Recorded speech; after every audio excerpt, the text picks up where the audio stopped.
Our main purpose is to actually remind leaders to drive leadership advocacy through coaching, through training, through teaching, through research, to remind leaders that these are the values that you need to inculcate for you to be able to see a better future, our main a better world is to actually ahead of us.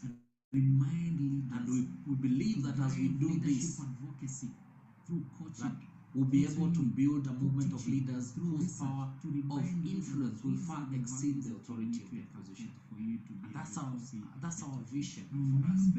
That's our vision ahead of us. And we do this through three approaches. We focus on the leader's mindset, and we challenge the leader to understand that the mountain is you.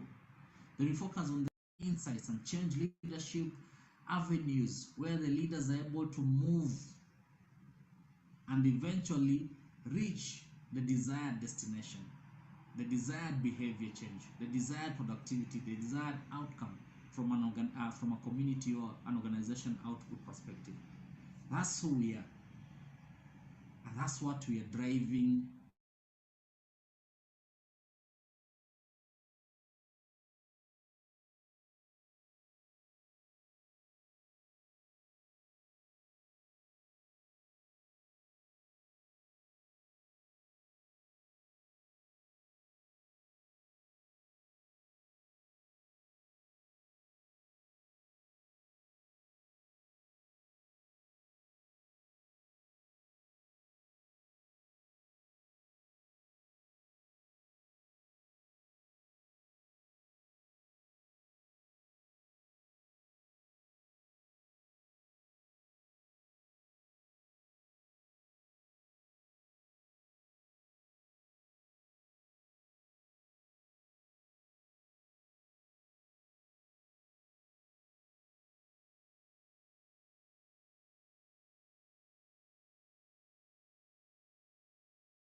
Where we have authentic and provocative discussions around Hello Africa, and welcome to Ascent Africa Forum. This is a continental platform where we have authentic and provocative discussions around the Africa we want. I have been fortunate enough to interact with a number of leaders, a number of people from different parts of Africa. I've been fortunate enough to travel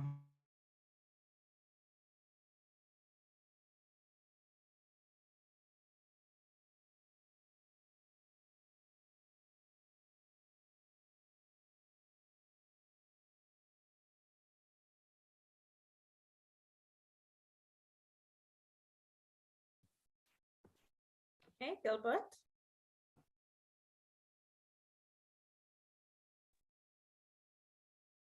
Hi, Yvonne. How are you? I'm doing well, and yourself? Very well, very well. Is my audio clear? Yes, your audio is very clear. Okay, let's try the video. All good? Yes, the video is also good. Let me also try and just make you a co-host, so then you see if you can share. Are you going to want me to project the presentation? Yes, that would be good. All right.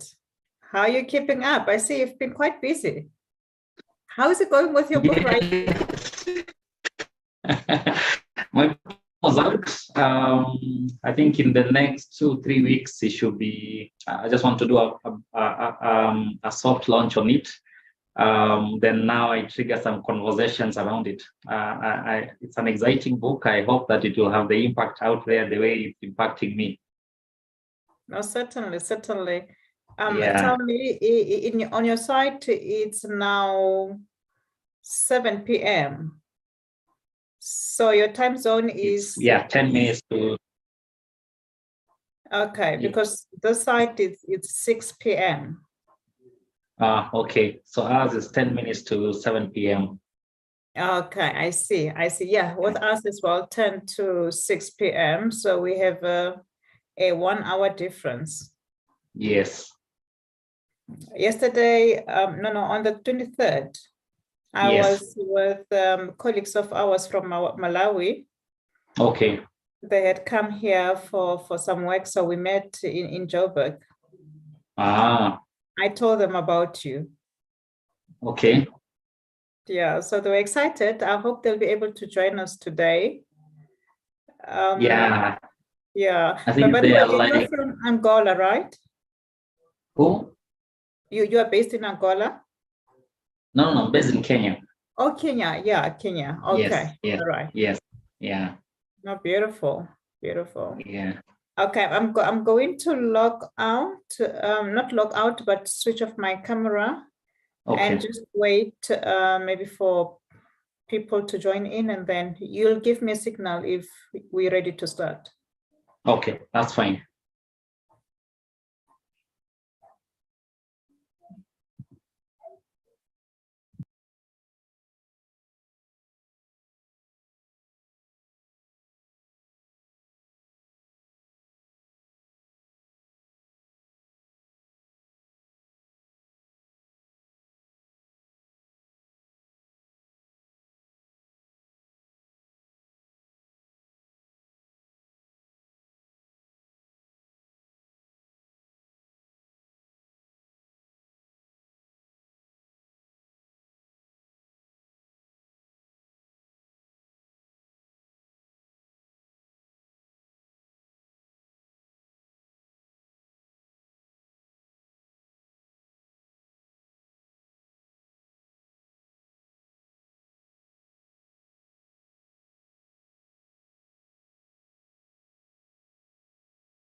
Hello everyone. Welcome.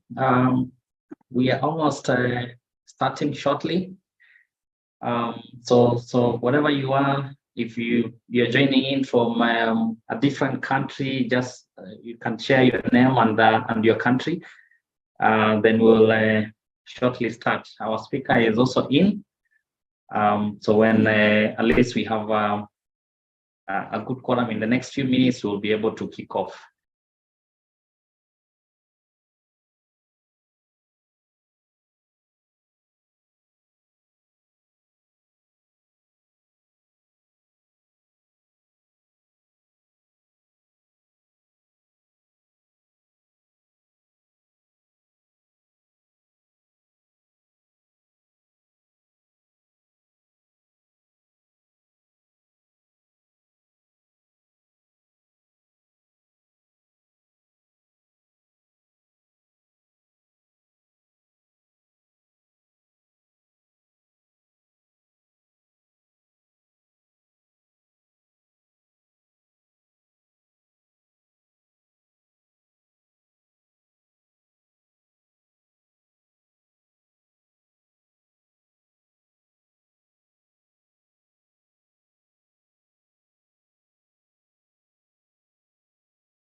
Hello, Africa, and welcome to Ascent Africa Forum. This is a continental platform where we have authentic and provocative discussions around the Africa we want. I have been fortunate enough to interact with a number of leaders, a number of people from different parts of Africa. I've been fortunate enough to travel in a few of these countries in Africa. And one of the critical questions that I keep on asking the citizens, I keep on asking leaders in the different platforms that I get is, what kind of Africa do we want? And there is a commonality in the kind of Africa that we want across our different countries. And people will talk about that they want an Africa that is free from ethnical clashes, an Africa that is free from political wars, an Africa that is free from violence, an Africa that is free from extreme poverty, an Africa that is free from extreme human rights violations, an Africa that is free from corruption, an Africa that is free from unethical governance, and most importantly is an Africa that fosters continental collaboration. And some of these things are part of a wider discussion that is ongoing in Africa. But also as part of that conversation, as Africans and through Ascent Africa Forum, we are joining that push to have to challenge, to inspire as many of us, so that then we can be able to take our space in driving the Africa that we want. And this platform as Ascent Africa Forum will provide those open, authentic, provocative discussions that will enable us to take that step and support all the other stakeholders who are joining in the advancement of the Africa that we want. So I'm excited to invite you, whatever part of Africa that you're from, into a conversation around the topic of ethics in governance and politics. And this first inaugural Ascent Africa Forum will have a guest speaker who is called Yvonne Mothibi, who is the Chief Risk Officer of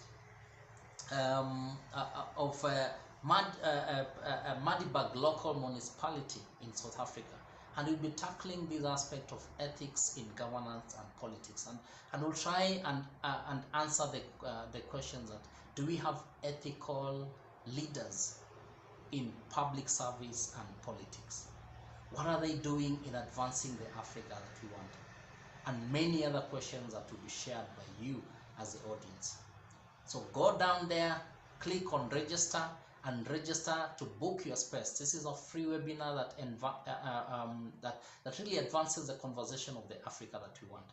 And you don't want to miss this first session on the 25th of May 2023.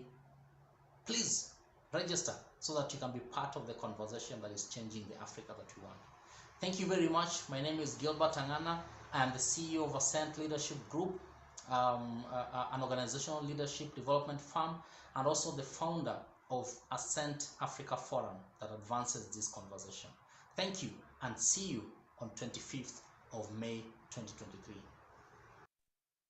Thank you, everyone who has joined us this evening or afternoon or morning in some of the countries. So if you're joining us from whatever the part of Africa or the world that you are from, please use the chat. You can just say the country that you are joining us from.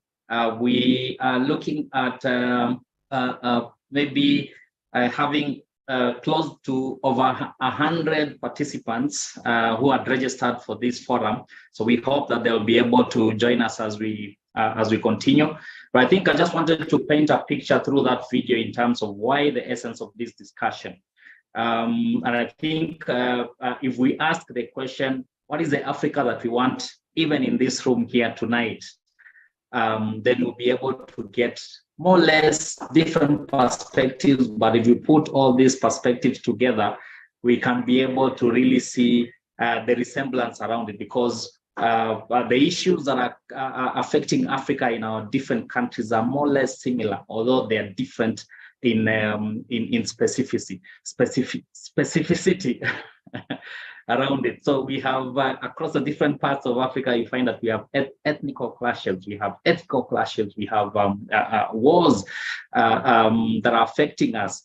We have extreme poverty and some of the human rights violations that are concerned that are affecting the different parts of Africa. We have corruption, which is a monkey in many of our different countries that is affecting our development as a continent. And of course, the aspect of collaboration. And these conversations are fostered in different spaces today, and they have been with us for, I think, for a while now.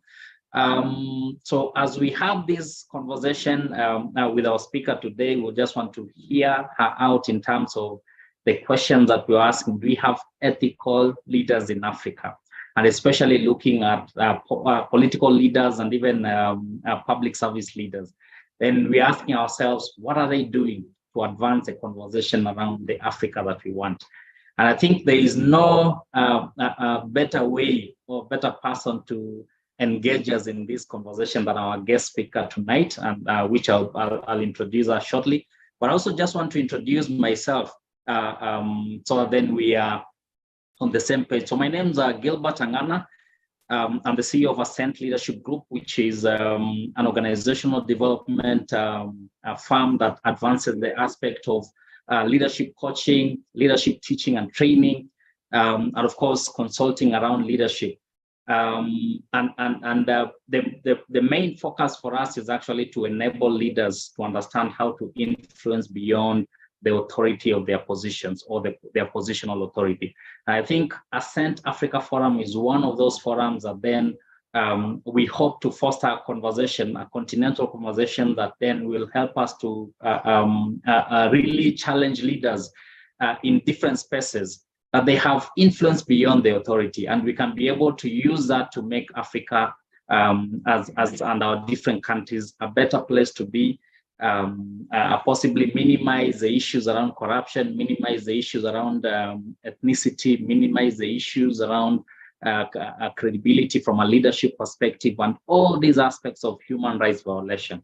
I think we are here today as leaders, and those who will join us in the course of the conversation. And we hope that by the end of our discussion tonight, that you are picking up something, that you're saying that this is what I'm going to start doing differently to advance the conversation around the Africa we want. I think without much ado, I just want to play one short video, and I hope that it will spark some thoughts in you. And then I introduce our speaker for this evening. Then we can be able to kick off the discussion. So let me see if that video is on. Listen to me, it's this. Okay, so let me just share it.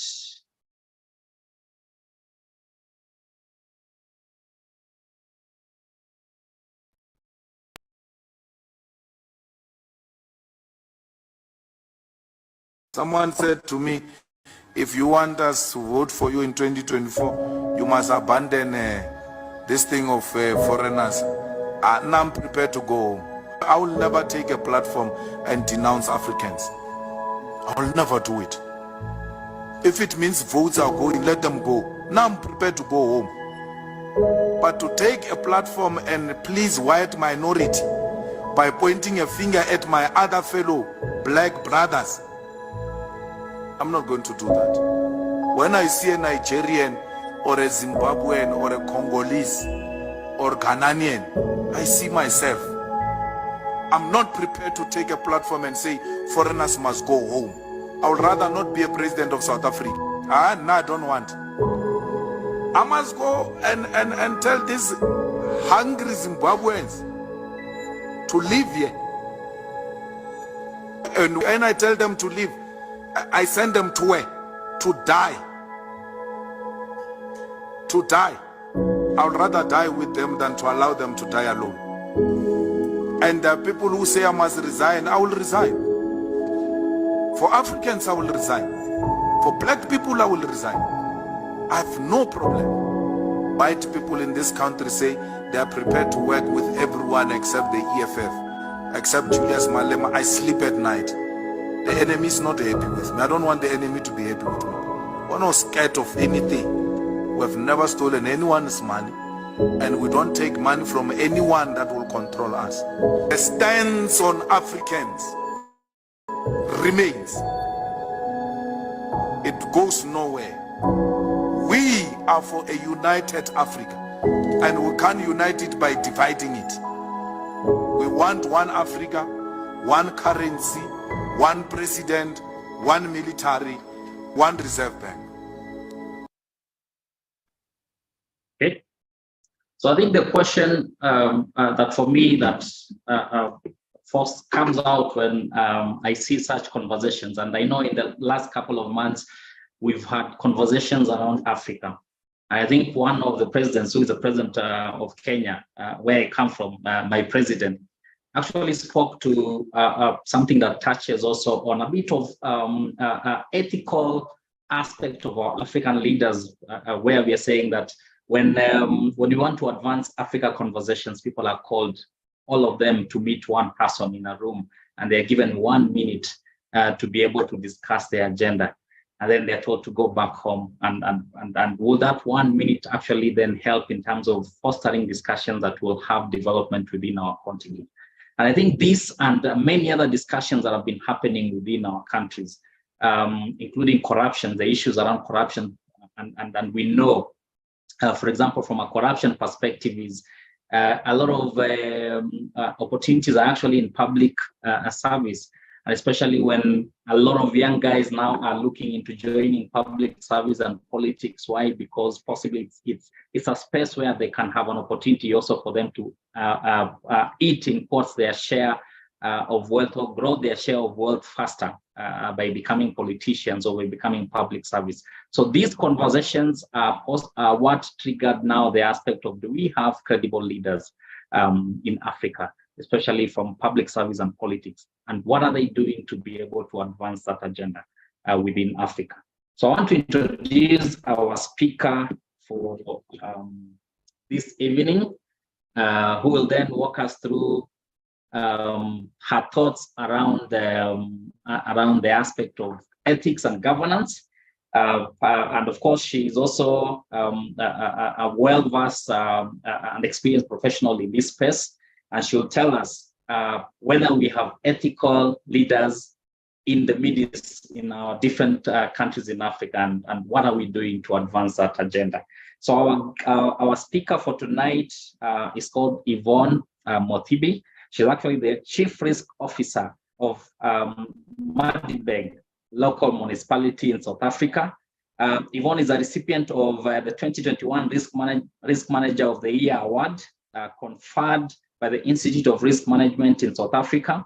She's also an alumni or alumnus of Young Africa Leadership Initiatives, a Barack Obama flagship leadership program for young Africans, where she was elected as a class representative among other African country representatives, especially looking at public management and governance track. She's also well-versed and continues to contribute and volunteer as mentor in various platforms, including yearly program. Yvonne is currently completing her master's degree in governance and public leadership at Wits University. She holds a postgraduate diploma in risk management and a BCom in accounting degree. So alongside her master's, she's also completing her BCom in law degree with the University of South Africa. She serves in several governance committees. She's a board member of the Institute of Risk Management South Africa, and a treasurer for the Women Economic Forum Africa in South African chapter. Over and above that, she serves on audit and risk and ethics committee. Yvonne has been instrumental in developing South African local government governance system and guidelines. She participated in developing the new National Treasury Risk Management Framework for local government. She established the risk management unit from scratch, from maturity level to level 4, and still working on improving the current maturity level to level 5. Yvonne spearheaded the establishment of the Municipality Governance Risk and Compliance Unit, and the processes of assisting other similar municipalities in the province of Northwest to set up governance and risk units and processes. And this comes in response to a number of municipalities that have requested to benchmark with Magdeburg local municipality. Outside her formal employment role, Yvonne is a dedicated, goal-oriented individual, passionate about improving ordinary South African lives, social uplift for people with low income, and gender equality. She founded the I Believe Foundation to give back to people experiencing poverty through humanitarian welfare education and development program that she runs. Yvonne has gone beyond demonstrating her unwavering passion for improving the lives of ordinary citizens with the impact that she has made in her organization, and has shown how much of a risk activist she is. She has used risk management as an instrument for positive change and accountability. And she's also the finalist of the Africa 40 Under 40 Awards that was in South Africa recently. And I want to welcome Yvonne Mothibi to share with us some insights around ethics and governance. and whether we have ethical leaders in Africa. Welcome, Yvonne. Thank you so very much, Gilbert. And good evening. On our side, it's already in the evening, so good evening to your good self, the CEO of Ascent Africa. I would like to also take this opportunity and greet your guests. I'm really delighted to join you and your guests tonight and share some thoughts around ethical leadership in Africa, and really just, have a conversation around what should ethical leadership look like? And what are the pains that we are experiencing with regards to ethical leadership? What are the pleasures we would want to see? And what is the path that we would want to use in connecting the pains to the pleasures? Because ultimately, that's where we want to see Africa going. That is the direction we would want to take. Nonetheless, I thought that I should start off by celebrating today, the 25th of May, is earmarked as Africa Day. So happy Africa Day to all of us. I think what better way to have this topic on a day that is celebrating Africa as a whole. But in doing so, I would want to share, you've just been sharing a video clip of one of our politicians here in South Africa, a young, vibrant politician, Julius Malema, who's also an advocate of African Renaissance, a Pan-Africanism that sees no borders, that looks beyond the barriers of language. So in doing so, I want to bring in a video clip that celebrates us as Africans and just, emphasize on why it is important that we recognize ourselves as one and not as different countries. I'm going to share a video of our former president, President Thabo Mbeki, who at one point was sharing this in Parliament. Enjoy.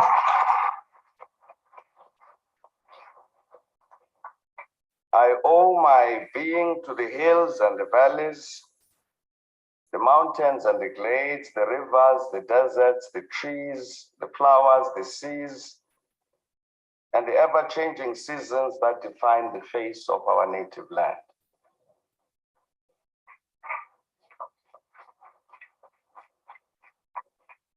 My body has frozen in our frosts and in our latter-day snows.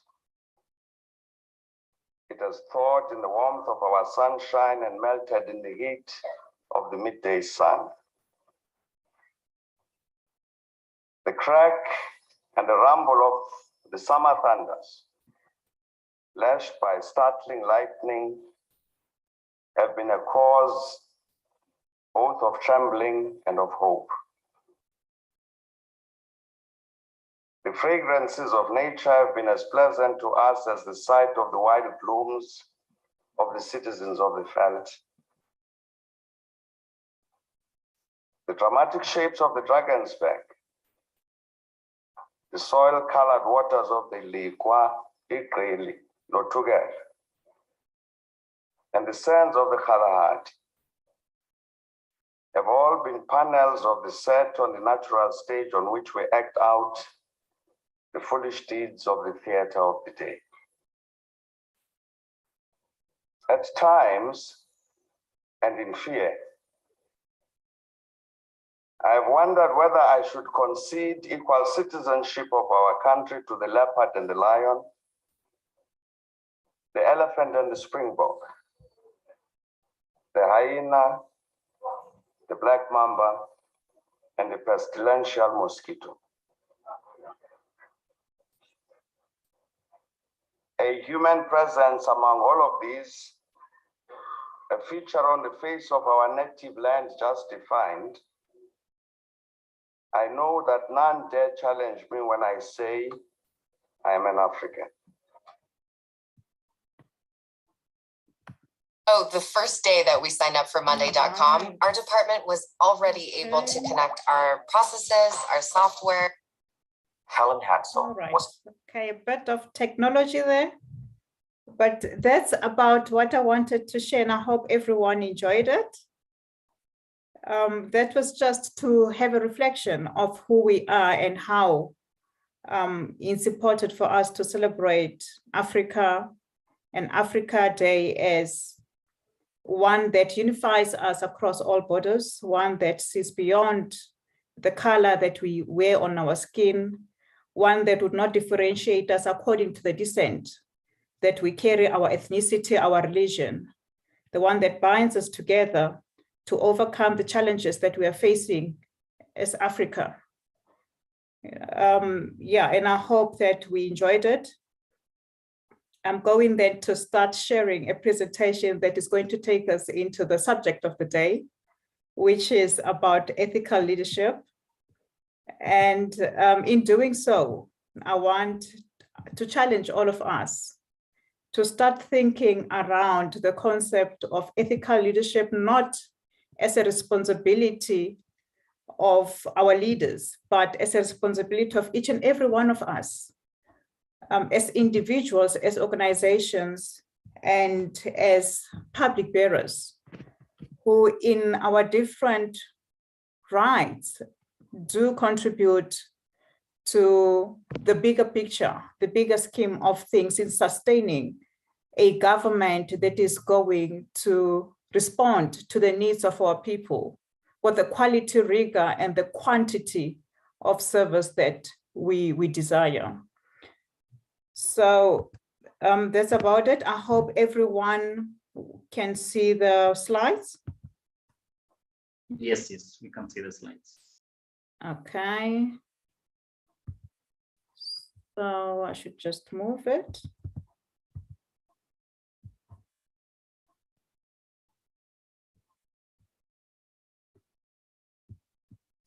Okay, go back. Yes, slides are okay. All right, okay. Now we are there. So in today's presentation, what I'm really going to be touching on is to set up the context in far as we have been encountering some of the challenges with regards to leadership and ethical leadership for that matter. We're going to be touching on the levels of trust in our leaders, the difficulty in ethical leadership, but also looking into the key considerations in setting an ethical tone that should really be pivot from our leaders and filtering down to those who are followers or those who are junior to the leaders that we have in our government institutions today. We'll also be looking into the path as to how do we then build and work on building and cultivating an ethical culture, but also, and most importantly, looking into, but how do we remodel our strategy such that it confines to the ever-evolving needs of our users, and it is custom made to suit the circumstances that we are confronted with today. Corruption hurts all of us. I think that's where I want to pitch it. Corruption hurts all of us. So irrespective of the class, social class that we find ourselves in, irrespective of the kind of job that we do, being a religious leader, being a scholar, being a policeman, being a rich man, corruption hurts all of us. Obviously, the most affected group of our community is the poorest of the poor. But then challenging us out of this phrase is to say, if some of us are going to turn a blind eye to it, then indeed we will be contributing. By doing so, we are contributing to run down this continent. It's a responsibility that we should all tackle to see that it comes to a halt. in setting up that context, and this is really a reflection of where we are right now, with the kind and the caliber of leaders that we have in positions of authority and positions of power. What have we seen coming through our communities as signs of whether there's good that is coming out of the leaders we've got in today's government, or is it rather taking us back, digressing us to worse off positions than we were before they came into these positions? Well, and speaking from the context of my own country, South Africa, because that's where I am, and I think that's where I can really speak out of authority. And even though I'm framing it along the context of South Africa, I'm not in any way saying that these challenges are not facing other countries in Africa. These are some of the challenges that as Africans across the board, we are facing and we have to tackle with in our daily lives. What you see here in front of you is really a reflection of, one, our people have lost trust in us. Our people are hungry for leaders who are of integrity, leaders who are trustworthy, leaders who can uphold their oath of office. And many of them who've come into office have demonstrated severe levels of moving away and deviating from the code of conduct that they have signed when coming into office. Many of them are quick to forget that they are in these positions because of laymen who are working on the streets every day. And many of them, when they get into these positions, they are quick to forget where they come from. What I'm reflecting here is a matter of Steinhoff. Steinhoff in South Africa is a listed company in the South African Stock Exchange. It was also listed in the New York and the London Stock Exchange. And what I'm bringing from here, the case of Steinhoff, is to say, Steinhoff recently in 2020 lost over 100 billion of rands. The 100 billion of rands that Steinhoff lost in 48 hours is the equivalent of what some of the corrupt companies here in South Africa and within the public domain stole from our people within a period of 10 years. There's a case around the Gupta family here in South Africa. And when investigation was done to locate really the underlying reasons why the Gupta family and the Gupta companies, why they got their hands into the public purse, and to what extent did they really go in terms of, taking out of the cookie jar, that calculation reveals that the monies that South Africa lost to the Gupta family is the equivalent of what Steinhoff lost in 48 hours. The difference is that with the Gupta family is monies which were accumulated over a period of 10 years. Now with that, I want to bring you a point to say, private sector is not clean. It is far from clean. And when we speak of leadership, we should not direct it to government as though private sector are not contributors to the corruption that we see today. There is a corrupter and a corruptee, and the corrupted in every transaction of corruption and fraud, and in every transaction of unethical behavior. And now recently we have seen in South Africa, one of the public utility CEO, Andrew de Ruyter, which is the picture that you see here with a white man, having to leave the country for his safety. And he has made serious claims of some of the critical members of cabinet who had instructed him to enable people to eat from the public utility. Now you question yourself, if a member of cabinet is going to instruct a CEO of a public utility as big as Eskom. Eskom is a supplier and a distributor of electricity here in South Africa. And many of you who've been here recently will know that South Africa is going through what we call load shedding, which in essence say the power grid is unable to cater for all of us all at once.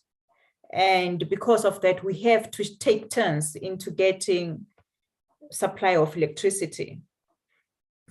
And of course, South Africa is a supplier not just to its own citizens, but to the neighboring Southern African countries, SADC.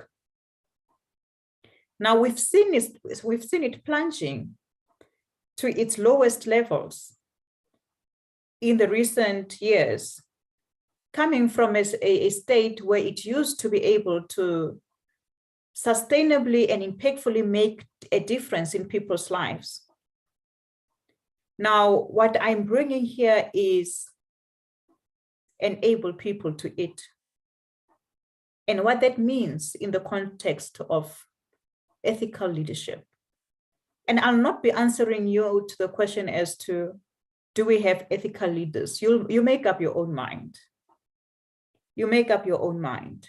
We've had leaders who've been challenged at court and leaders who've,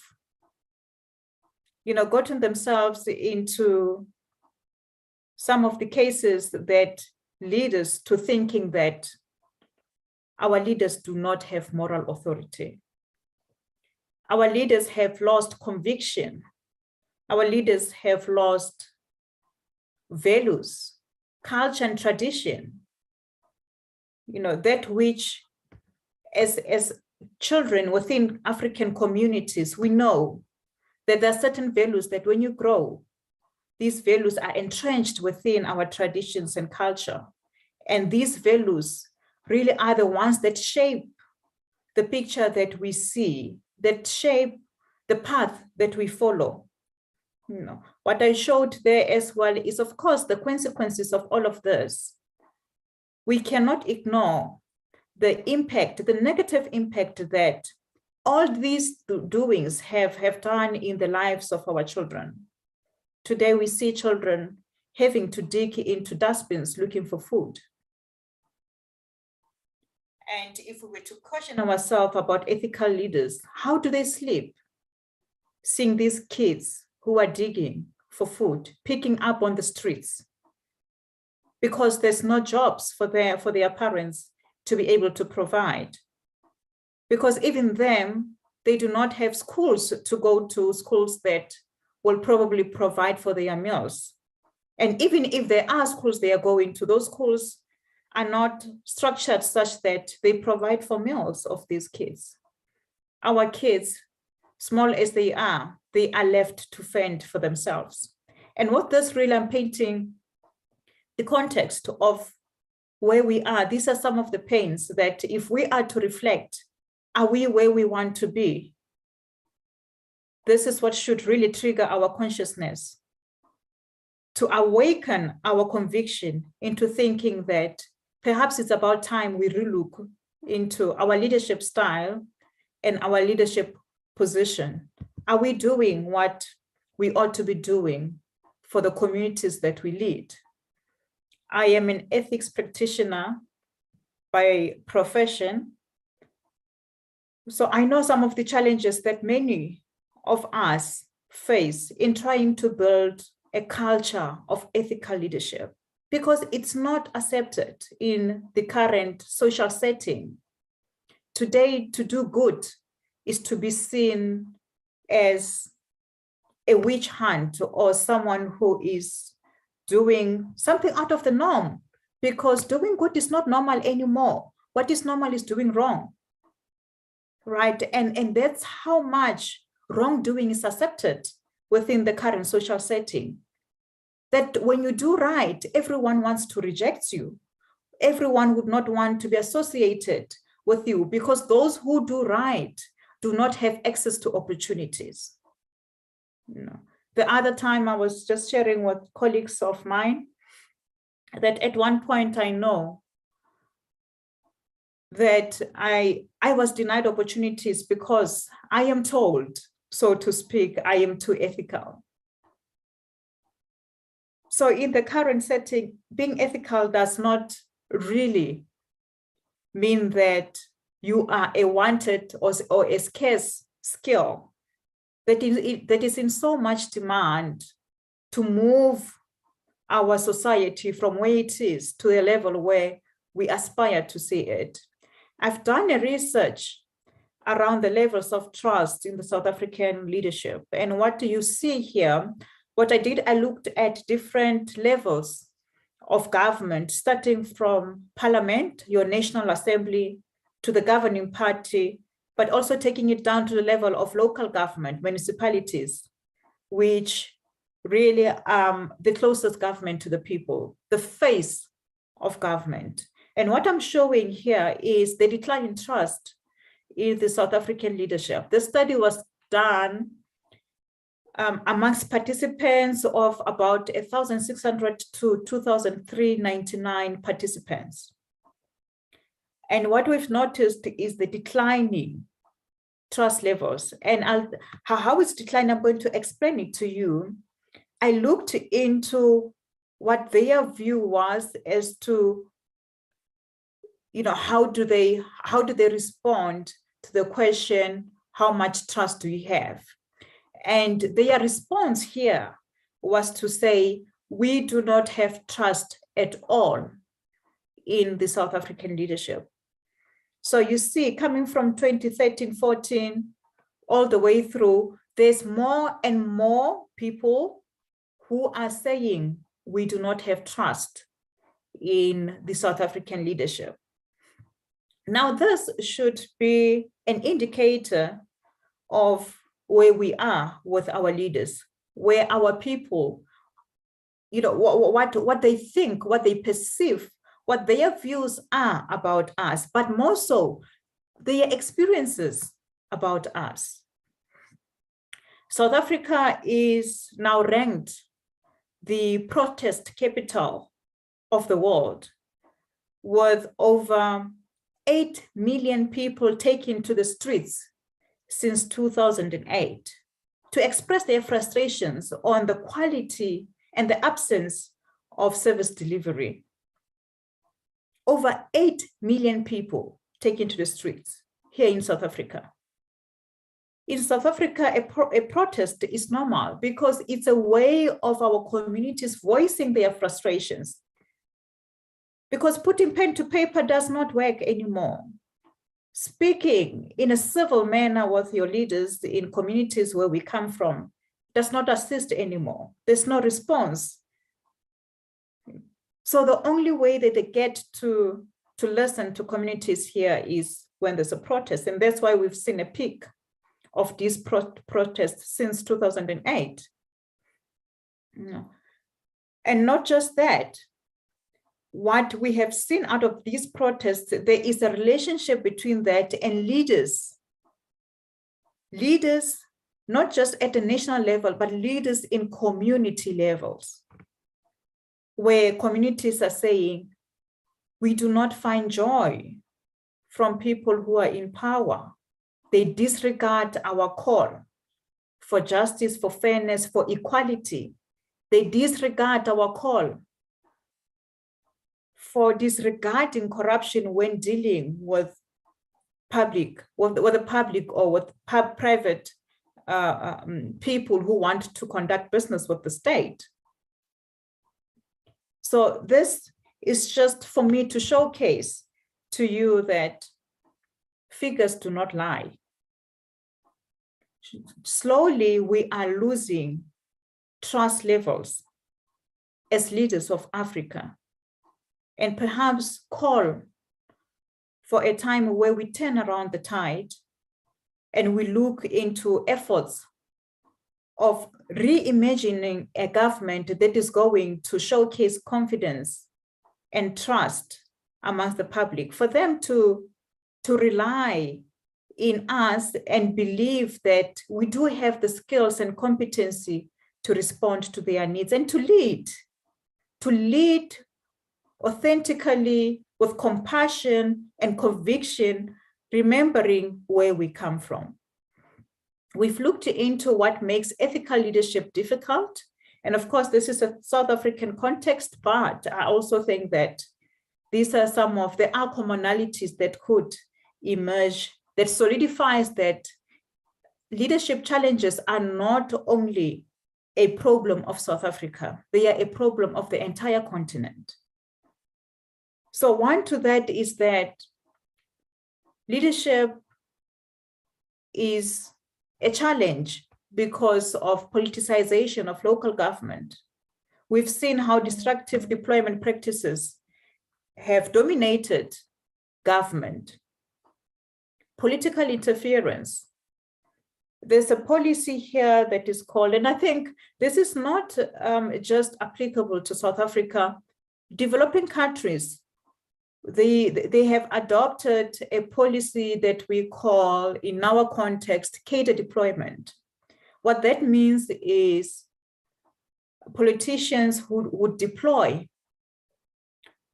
cadres whom they can trust, cadres who are loyal into positions of authority, for those cadres to carry out the party interest, right? So a challenge out of that is that cadre deployment as a policy has brought in a dichotomy amongst having to decide between public interest and party interest.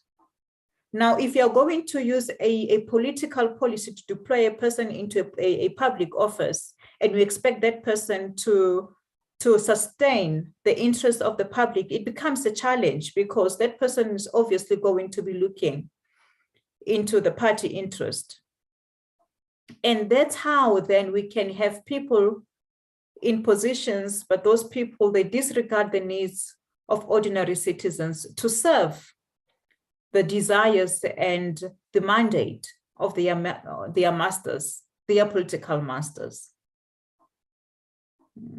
We've got leaders who are not competent, leaders who do not have the skill and the basics such as your matric. You know, and this has been a challenge, of course, in South Africa, and we have an association here that is really trying to get these councillors to be trained to upskill themselves such that they can match the task. You know, but that is not an overnight task that we can overcome. We have seen lack of accountability in government. There is abuse of accountability processes and there's no consequence management. Now you tell me, if this cadre deployment policy is going to be used into deploying people into positions of power, when those people deviate from the law, which is what we've seen now, there's high levels of lawlessness. These people, who's going to hold them to account if those who deploy them are their political masters? And even if there is an independent unit that can do so, that independent unit still reports to a political master, one way or the other. So in my master's, my research topic is really about the relevance of cadre deployment policy, which when it was adopted back then in 1985, it was called Umrabolo. And cadres take their meaning from a military concept that says, I don't know if you remember, we are coming from an era which we're governed by the apartheid regime in South Africa. So during that time of apartheid, our underground movements, your ANC, some of the cadres who were very strong during that time had to leave the country for their own safety and go on to exile. And as they were in exile, they were trained, military training. And that's where the concept of cadres come from. And the framing of cadre deployment says these people, because they have military training, They do not listen to any other instruction but that of their masters. And that's why it's difficult for us, even when we have people who are in position and we think we can change their conduct through training and upskilling. It's quite difficult to change because their frame of thinking is that of a military cadre. Will listen to no one but their masters. So we've been conducting trainings around the concept of ethics to try and see how we can resonate with our leaders, for them to have a different perspective of ethics and understand the consequences of not portraying an ethical conduct, the consequences of deviating from the codes and laws, policies that we have in our organizations. But it's very difficult to overcome that because of the framing of their minds to say that it's our master and their instruction and no one else. When you speak ethics to them, they don't hear you. They don't know what you are talking about, but more so they don't have interest, because anything that is going to disrupt their manifesto is a problem. It's something that they would not entertain. And of course, there's been more in terms of people buying into or conforming to some of these challenges because of fear that if I do not belong to the practices of the current leadership, then I'll be excluded. I will not have my fair share of opportunities. So if I want progress, I would then, one way or the other, and through societal pressures, belong to some of these groupings that I found, doing some wrong practices. Then what do we want to see in leaders? How should an ethical leader look like? And of course, here, I think what I'm telling you here is something that you know, that we want someone who is ethical, someone who's just, someone who's got a high standard of morality, someone who observes our values. Today's leaders, when they get into position, suddenly people don't even know how to greet. They pass you as though you are just a tree, an object that they do not recognize.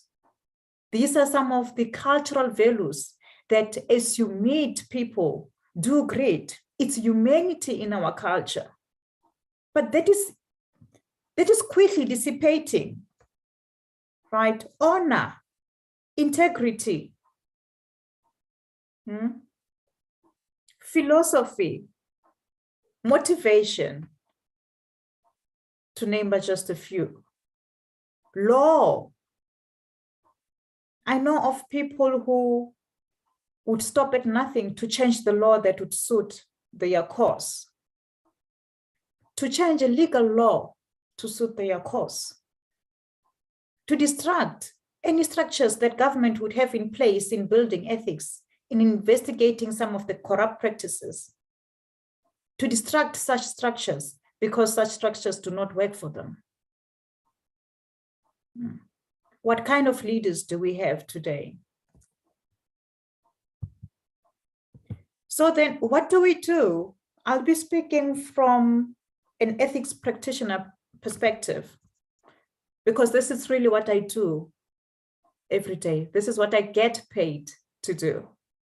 What do we do? How do we then move from all the pains that I've been taking you through to a point where we can say we are cultivating a culture that will promote ethical leadership, but will build onto the moral fabric of our society for them to know that they've got a role to play and that we need to pull together as a team, as a collective, both private and public, your NPOs, your individual members, if we are to win and overcome this pandemic. So what I wanted to reflect on here is precisely what I have touched right now, to say, perhaps we need to go back to the basics. Go back to the basics of all the good things that we used to do from the times of Mandela, when I would have so much compassion and care for people I meet on the streets, when we used to live as a community, when there were no barriers during the times of Mandela. And of course, Mandela is not the only epitome of ethical leadership. There's many others coming from all across Africa. During those times, a visa was not a problem. You know, our people used to move across all different countries because they cared, because they had love for each other, because they understood that they are all children belonging to a single mother, Africa. Perhaps we need to go back to those values. And that's why here I'm using an analogy of a fashion example. You know, the circular glasses that you see here, they were introduced in 1920. As you see the first picture there. But then they disappeared. They disappeared and re-emerged now in the recent years. But now they did not just re-emerge, they were remodeled to fit the desires of the current users. And of course, with time, things change. And I think that's where we need to put a stop and think, what has changed and how do I change my strategy to move and climatize to the changes that we have transitioned through in our different organizations, even in society? How do I make ethics to be relevant to the current needs? You know, and how do I make it to respond to some of the challenges that we are facing today? And that's why I'm bringing in here a concept of remodeling of ethics. Gilbert, please indicate to me how far we are with time. You know, most times I don't do well with time, so I'm quite bad with that. So please indicate. So if we were to look at remodeling, you know, in the world, when we look at statistics, Africans are the least people who've got passion for education. Now, colleagues, you tell me, if we are not going to pursue, to know, to gain knowledge, how are we going to change anything? How are we going to stop our reliance on the international countries? Today, our land is being mined.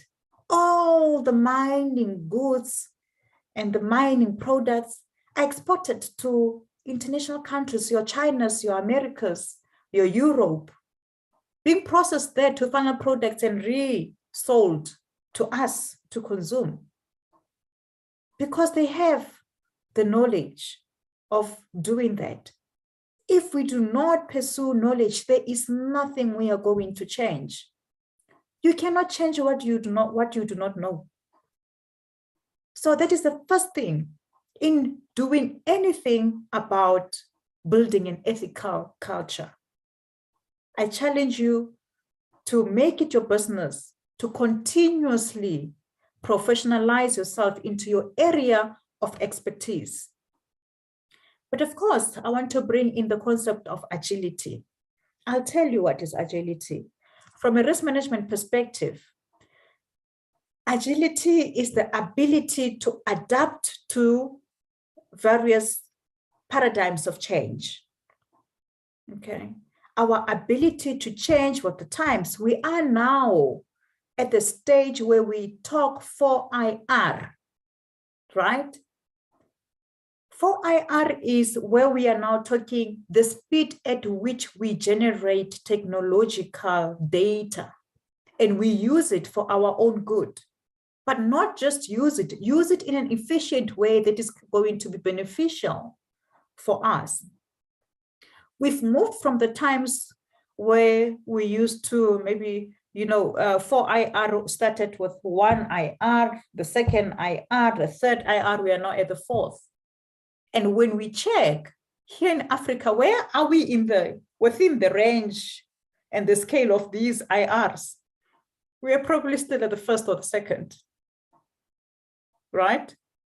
When a computer was designed, that was the third IR, when the computer was developed, the third IR.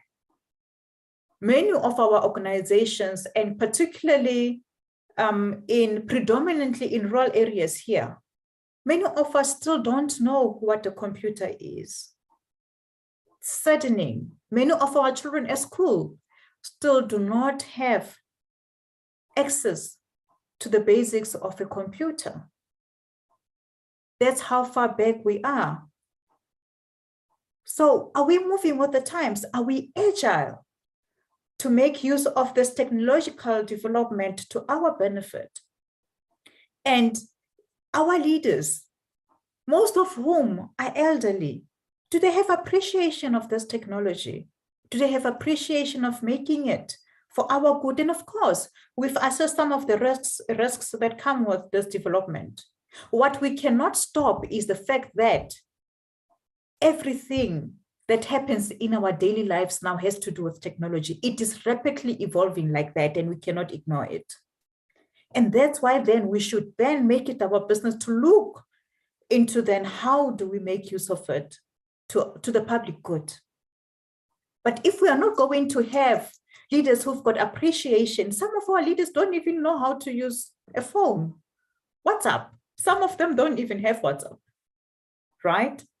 Where does it place us? Where does it position us in terms of agility? And that's why the countries outside of Africa are quite ahead of us. Some of them, they know everything we do here in Africa because of data, right? So let's repurpose, renew, and reposition ethics in our organizations to custom make it to be suitable and relevant to the current social setting and to the current political dispensation.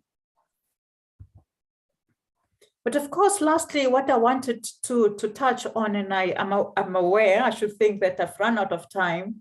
Yeah, I see. I've run out of time.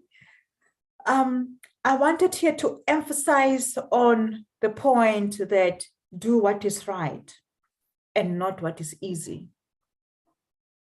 Do what is right and not what is easy.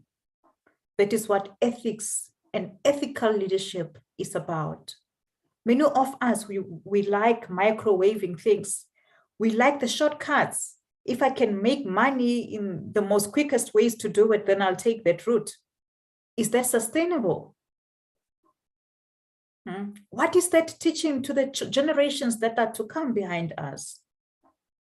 But what kind of government are we living for our own children if we continue to be persuaded into taking easy routes, easy corners, overlooking what is right, overlooking what is legal and lawful, what is just and fair and equitable to our people? But of course, many organizations has not yet reached a level where they have integrated their strategy to risk and ethics. So we cannot speak organizational strategy that does not have a reflection of our ethical position and commitment within the organization, what it is that we want to achieve from an ethics perspective. What kind of leaders do we want to see, and how do we go about that?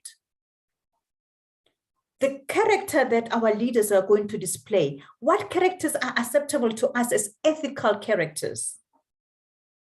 That, if it's not integrated into our strategy, it is most likely to be forgotten.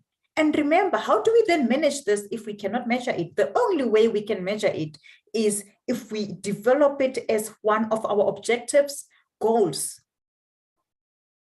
for the organization. And from that, we can then measure and manage ethics within organizations. You can't manage what you cannot measure. If we cannot measure ethics, we'll not be able to manage it. We'll not be able to identify unethical conduct. We'll not be able to address it, to even discipline those who transgress our ethical conducts, because we've not measured it. Right. It will help us also to be consistent in our approach as to how do we deal with culprits who are found to have deviated from our codes of ethics. And here I speak of resilience and anti-fragility. And what I'm saying here is we need to start making chaos work for us. Resilience, we understand it to say, we, particularly Africans, we are known to be resilient people, very resilient. I mean, I'm a Black woman with fair skin, but I know when I stand to another woman with a much darker skin, that woman is much stronger to me. That woman will not suffer from sunburn to me. That's how resilient, I mean, this is the most simplest form, but that's how resilient Africans are. We know resilience to mean companies have the capability to survive any kind of chaos, any kind of disaster, and still carry on doing business. But I want us to look beyond that. So it should not just be using ethics so that we can survive. It should be using ethics to survive and benefit from any kind of disorder that the world can throw at us. Let's take, for an example, COVID. Now, recently, we've all suffered from COVID. But we know that numbers are showing death rates to be higher in other countries than here in Africa. So yes, we have lost loved ones. Yes, we've lost businesses. Yes, we've lost parents and kids, children, you name them. But data points to other countries where you find fair-skinned people to be having higher rates of death than here in South Africa, I mean, in Africa. Another example, in Africa, I mean, yes, anywhere else, COVID has killed a lot of businesses. A lot of businesses have collapsed. People have lost jobs, right? But how many more new companies emerged out of COVID? And that's where anti-fragility comes in. Many collapsed, but we have seen new companies emerging and making business out of chaos. So our thinking should be such that, yes, let's survive any kind of chaos and disaster, but should we be hit by that disaster, how do we benefit out of it? We should not just survive it, but we should benefit out of it. And that is the concept of anti-fragility in ethics. Right. And colleagues, let's not forget that trust is modeled. We need to assist our leaders to model trust and infuse it into their conduct. Because you know what they say, the fish rots from the head. So if our leaders are not going to model ethics, everyone else who reports to these leaders would not have motivation to follow suit or reason to do so because the leaders are not doing it. So our leaders, if they continue to model unethical behavior, they are then saying everyone else should follow suit. We need to have courage. I promise you, we need to have courage in conversations. Remember, you cannot criticize what you permit. You cannot oppose what you allow. So you should be predictable such that people are going to know your stance in anything. I've heard stories of people saying, hey, we're trying to come up with this project and this strategy, but we know that Yvonne would not agree to it, so it's not going to fly.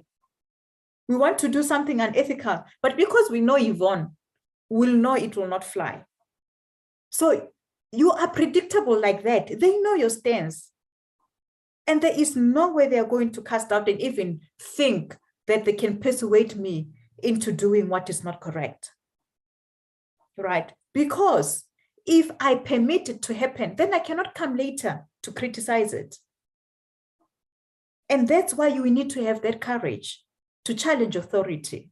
Okay, but we should have a power of collaboration and make use of it to exert and help a helping hand. We need to know what are the stakeholders that are playing and contributing, are playing roles and contributing towards what I want to achieve. Once you know those role players, then you need then to know and understand, if I were to invite them to a dinner table, what it is that they would bring to the table. And that's how you know then how do you contribute and with whom do you contribute?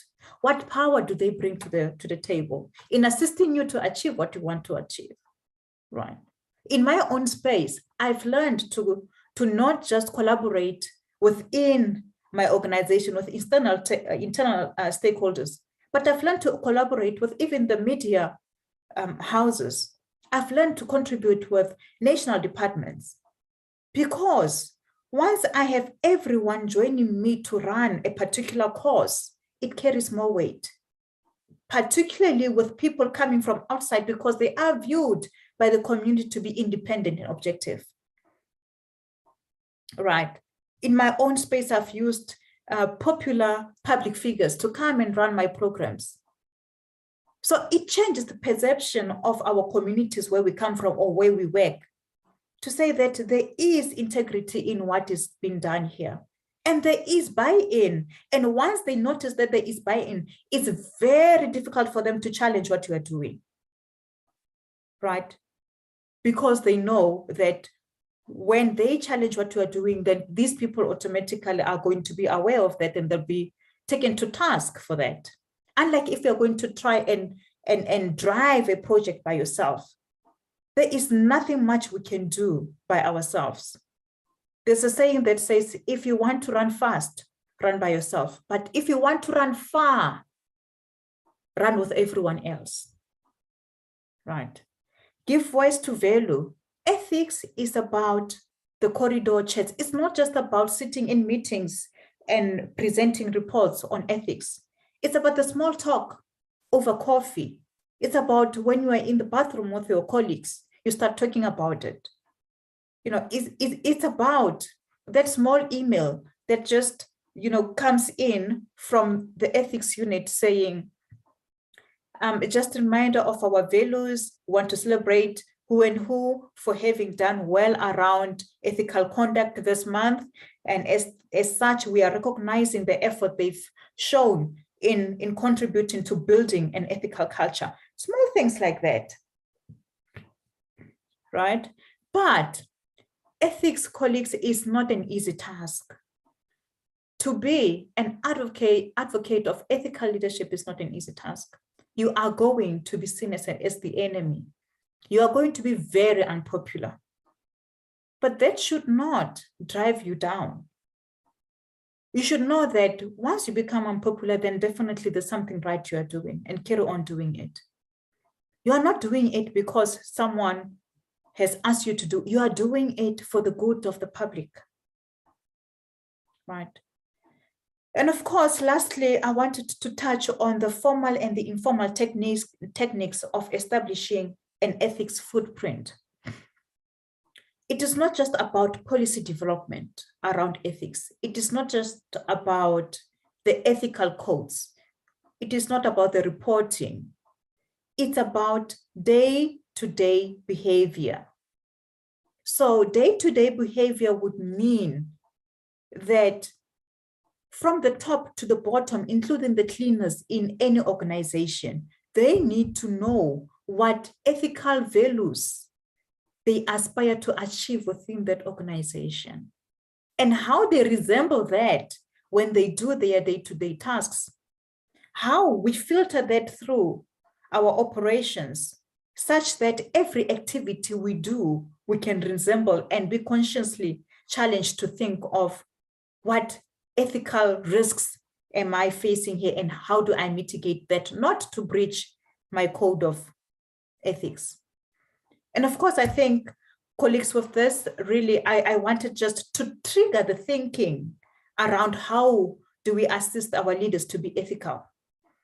How do we drive this ethical project that will create a path for Africa to transition from where it is to a place where we aspire to see it, where leaders will be servant leaders and not self-interest leaders, where leaders would be ethical, authentic, pursuing the interests of the public good over those of their own. I want to thank you so very much. I know I have taken more time than I should have. Apologies for that, but I really, really hope that you enjoyed the discussion, and there's a few takeaways that you can take back to your organizations and start working around or thinking about remodeling ethics to assist ethical leadership in different aspects of our lives. Thank you so very much, Gilbert. Thank you very much, Yvonne, for this insightful conversations around ethical leadership. I think going through the questions that I had, the inquiries that I had just put as a provocative thoughts is, do we have ethical public officers and politicians in Africa? If I can answer that, I will say yes, we have. But the follow-up question is, what are they doing to advance the Africa that we want? And I think you've been able to share some of the things that you're doing together with other stakeholders that are advancing ethics and governance in different parts of Africa. But the question is it enough? So maybe not, maybe yes. But I think as you wind it up towards the end, you say it needs collaboration. It needs all of us to be champions in our different spaces, in our different organizations, both public and private, to be able to advance that. I think you've touched briefly on, is public service in Africa primarily a gateway to wealth creation through corruption, among other issues? I think you've mentioned it's not only public service, but also touches on the private, because there's a statement there that you talked about. There is a corruptor, a corruptee, and corrupted in every transaction. So that means that it cuts across. So it's not only on public service. So public service has some integration with private enterprises. And if we all stand together to ensure that we advance the agenda of ethics, then we will not talk about then public service a gateway to wealth creation. And we've also highlighted towards the end is, how can we enhance such ethical accountability so that such leaders can facilitate the development of the Africa we want? I think that's where you closed it in terms of, there is no space, there is no effective strategy anywhere without integrating ethical foundations in it. And we talked about the ethical characters in leaders, integrating the measurement aspect around it, being prepared to be unpopular to address the systemic challenges, ensuring that we model trust as leaders if we are to be able to see ethics being entrenched in our organizations and in our different spaces. And then also courage to have ethical conversations, and of course, giving the voice to value, which is very, very, very critical. I think a reflection of that, that's how I can quickly summarize it in terms of the thoughts that I've picked from this conversation. So I want to allow, if there is anyone who would wish to make a comment, a question around the conversation that we've had today. I think Carol Montoso has talked about, as an employee of a political party in South Africa government, I refuse to be part of the reasons our kids inherit a collapsed state. So being ethical is not always easy, but hey, life is not easy. It's not meant to be easy. So yeah, so thank you very much, and happy Africa Day for sure. I think, Yvonne, what you've also touched in the conversation is, especially when you're looking at to be prepared to be unpopular. There's a conversation that is happening in Kenya now, where we have a deputy governor of a specific state who whistle blew some of the unethical practices of his boss, who is a governor. And he's become unpopular, and even the party wants to throw him out just because he's been able to bring in some of the unethical practices that he feels that are happening within a particular area. I think that's the aspect of being prepared to be unpopular. And I think some of the conversation around that is I mean, as you say, systemic issues. If the system can actually conspire to throw you out of a political party just because you are standing out for the truth, then that talks about the entrenched unethical practices that we have within our different spaces. Faith has talked about grace insights. Do what is right and not what is easy. This is where it starts. We want the easy path to success, which leads us to compromise our values. So I want to just briefly open it up for a few questions. If you have anyone, you can unmute and just share your question or comment. Then we can wind up in a short while.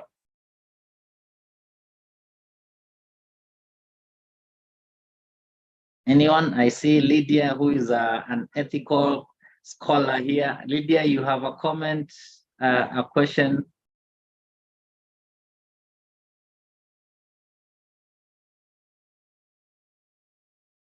Lydia Gatenya.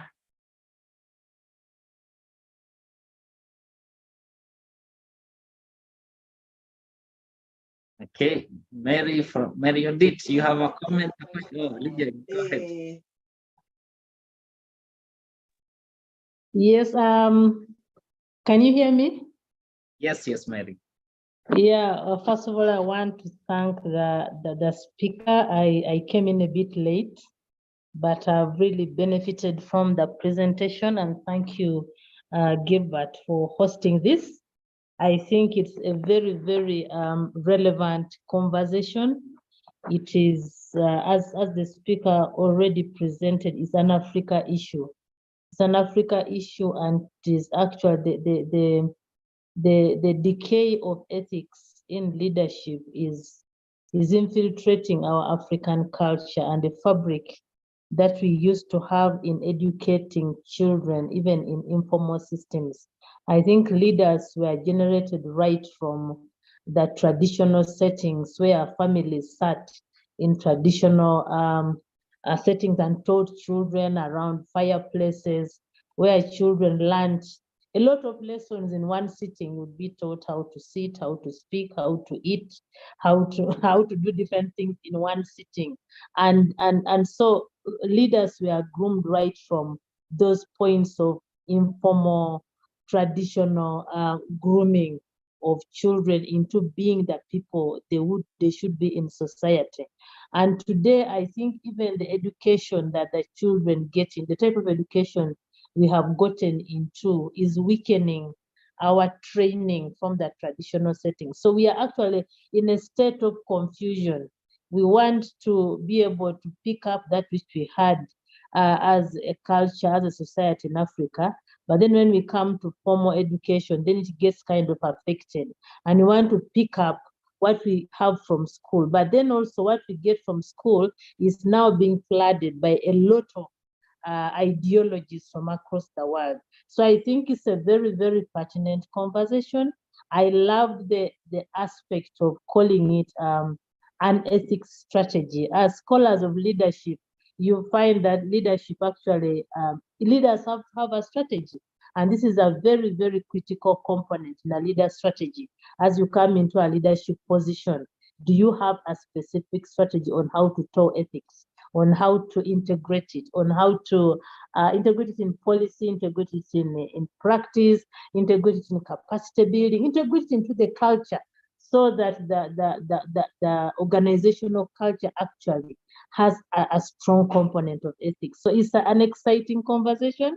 Thank you for giving us this platform, and I think it's something we should encourage to continue. It might be happening in small ways, but I'm sure that seed will get sown into different aspects of governance over time. At least, in the very least, it will go into the books of history that some people tried to bring in a voice that should check the unethical behavior and leadership. Thank you so much. Thank you so much for that comment. Maybe we can allow 2 more comments. Bam, you want to share something? Patiswa? Thank you very much. Good evening, everyone. Firstly, I need to appreciate you for this particular platform. I'm actually new in the environment of ethics. I am an expert when it comes to risk management, but then I found myself in a position where I have to deal with the two areas, which includes ethics management. Which then said to me, I need to empower myself so that I can be able to drive the ethics management in the organization. What my takeaway from this session is that Yvonne is making a very critical comment in terms of us creating a culture, because she's saying that we need to have the day-to-day conversation. Currently, I think maybe the challenge when it comes to public service is that when we deal with issues of ethical and integrity management, we think doing reports, having that a reporting session in a boardroom, that's all that it has to it. I think if we were to go beyond the issue of reporting on the in the monthly basis or quarterly basis, we will be able to create that culture. So what I usually say with risk management, you would know that we every now and then we conduct risk assessments in the organization, and then we'll do the monitoring, we report, and. But the question is, are we creating the culture that is risk aware? I think that is the direction that we need to take when it comes to ethical leadership. Because once you move away from ethics being an issue that is being dealt with in paper, in terms of the risk assessments that you've conducted, you need to move away from that process, and then you create and build that ethical leadership. Then I think, or else I believe that we should be able to make a difference in our organizations, and even beyond the organizations that we are working for, but for the country, because there's a country that needs our help in terms of creating that environment so that we are able to deliver to the people that we have promised when we're committed to being as public servants. So thank you very much for the session. Thank you very much, Bam, for those comments. And I think, Yvonne, as you've spoken, some thoughts also coming in terms of, in many organizations, we have compliance managers, we have risk managers. And these people have been viewed from a poking point of view, that they always poke into situations. And of course, that's how they've positioned themselves in different organizations, including public and both public and private. So the perspective that you're bringing is actually just to position these two departments from an ethical point of view, and so that then they become a voice of conversation. So they, even them, in terms of raising their standards to actually look at ethics and compliance that touches on risk aspects, and also educating and keep on having this conversation from an informative perspective, then that's how they'll be able to integrate and have some proper teamwork and discussions, and also collaborations within our different spaces that we work in.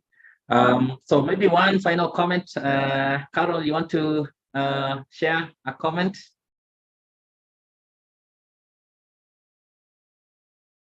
Carol Monso. Sorry. Okay, you're muted. Jason? Carol is not able to. Jason Harrison, one final comment.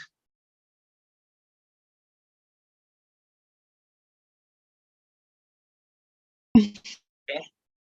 Yes.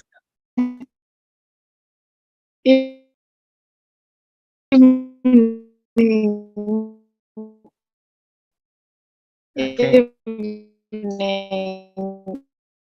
Evening. Monto.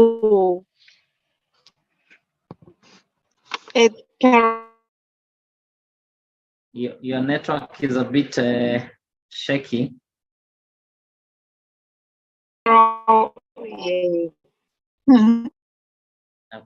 Okay. So maybe, Molly, you want to make a final comment, then we close it at that point.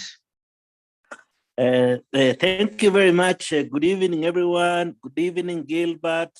Good evening, Yvonne. Thank you very much for this opportunity, the thought of international thoughts about ethics. We appreciate what our beautiful lady has presented in terms of ethics, and you are surprised that whatever is happening here is happening in South Africa, meaning ethics is a big, big, big issue. And as she was talking about, everyone in one way or the other is affected. It brought to me thoughts about the Padilla's toxic triangle, whereby, bad leaders will only be able to lead badly because of there being an enabling environment, gullible followers, and of course, a toxic leader. And therein brings that all of us, in one way or the other, we have a role to play. As we have put the ethics strategy, I think we need to look into the account, to take into account how we can have an effect on that environment that enables ethical activities to be carried out in our organizations.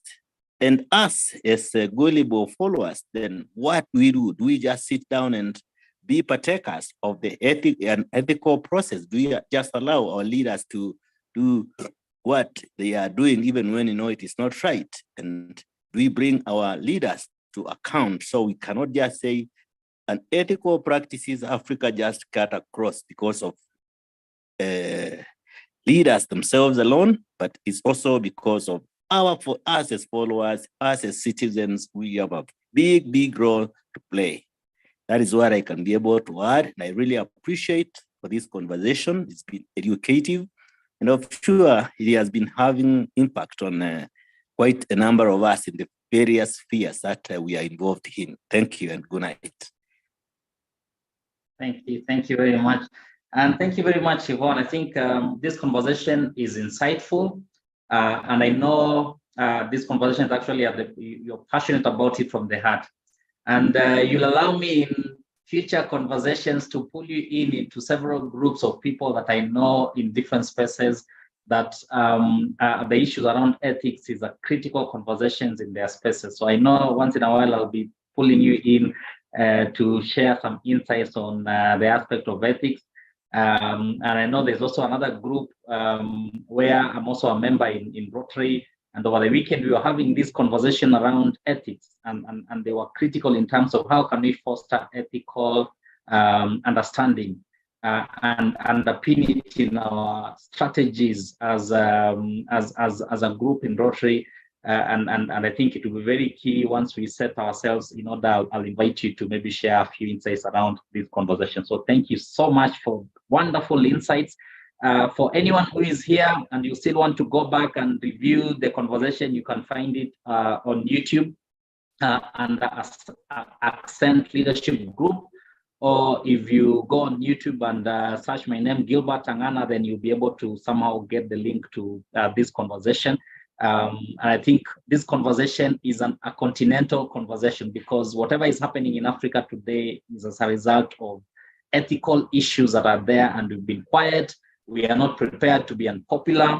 We are not having these conversations in terms of value, and we need to start having those conversations. So I think in the interest of time, Yvonne, I want to give you maybe a minute or two to any parting shot as we close. Yes, and thank you so much, Gilbert. I had so much fun speaking to your guests, and I want to thank them for joining the discussion. The comments were very rich. I liked the comments as well coming through. It pitches this discussion at another level, because we are speaking to people, some of whom are from positions where they are managing ethics. So you see now it elevates the discussion to another level. And of course, I got a sense that we also have people who are interested in the topic, not because they are managing it, but they want to know more about how they can learn and develop a skill of becoming an ethical leader themselves, what to watch out for. What I want to say really to the colleagues is, please, I want you to reject the paralysis of thinking that we are waiting for a perfect time to do anything or to challenge the status quo. Reject that paralysis. It starts with that individual action in the smallest contribution that you can make to challenge the status quo. That is what is going to change the status quo.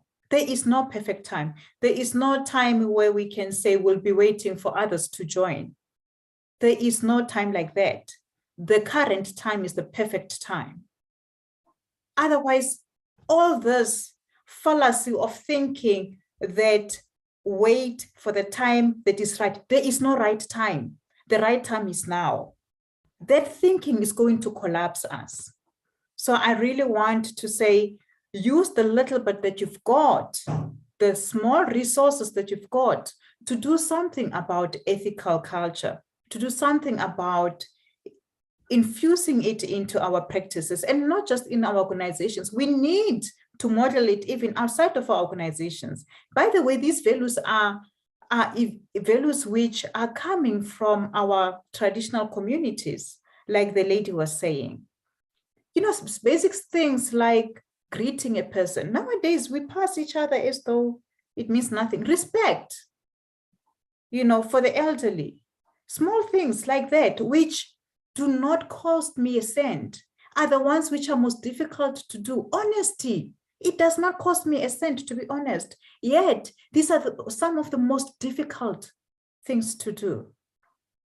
So I'm just challenging you to go back to the basics, which will not cost you a cent, and, you know, start small where we are, and let's see where that takes us. It is true, it takes all of us to do something about it. Thank you so very much, and good evening. Thank you so much. And I want us to stop there. I know the next conversation that will be coming in will be around also touching on ethics, but more from a credible leadership perspective. And we're also looking to have a guest speaker who will be able to give us some insights in terms of, do we have credible leaders in Africa? And of course, this touches on the ethical foundation that we talked about today. So watch out for that conversation. And thank you so much for joining us. And of course, the people who also joined us on YouTube, I want to thank you for just sparing your time in this conversation. Asanteni sana, Tobela Africa for the South African fans, and of course, all the other languages within Africa. Thank you so much, Yvonne, and good evening to everyone. Good afternoon for those in places that is afternoon, morning for those who are in places that. Thank you. Thank you for the invite.